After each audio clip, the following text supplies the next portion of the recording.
Pore MLA Devya Rani termed the union budget presented by Finance Minister Nirmala Sitharaman as progressive, growth-oriented and inclusive, citing increased defense allocation, emphasizing on indigenous manufacturing and special schemes for coconut and cashew farmers that will benefit Goa. आम्ही तर पळयता की आम्ही म्हणटा आतां आमी 4th largest economy आसा पण ती भारत तर 3rd लार्जस्ट इकॉनॉमी जावपाक जाय जाल्यार हें जें बजेट आमी प्रेजेंट केलां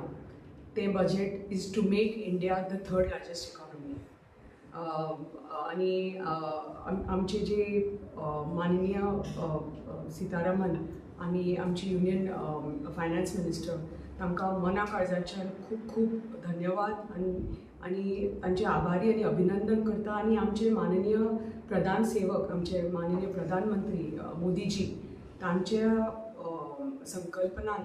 आनी तांची पळय जी दूरदृश्टी आसा तांच्या खातीर आमची जी धोरण आसा पार्टीची सबका साथ सबका विश्वास सबका विकास आनी सबका प्रयास ही जी धोरण आसा ती तर त्या तत्वाचेरच हे आधारीत आसा हे budget because when we talk about how it's going to affect the common man म्हणून हातून हेल्थाक कितले तांणी प्राधान्य दिलां एड्युकेशनाक कितलें प्राधान्य दिल्या महिलांक कितलें प्राधान्य दिलां युवाक कितलें प्राधान्य दिलां हें प्रत्येक सॅक्टरान आमकां दिसून येता आनी ह्या बजेटाचे थ्रू कितल्यो जॉब ऑपॉर्च्युनिटीज क्रिएट जातल्यो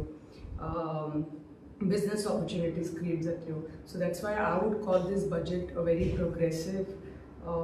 ग्रोथ ओरिएंटेड आशादायी बजेट आनी एक I think inclusive budget because हातून दिव्यांगा खातीरय बी भार दिल्लो आसा so it includes everybody from the marginalized sector and to the women to the youth म्हणटा तशें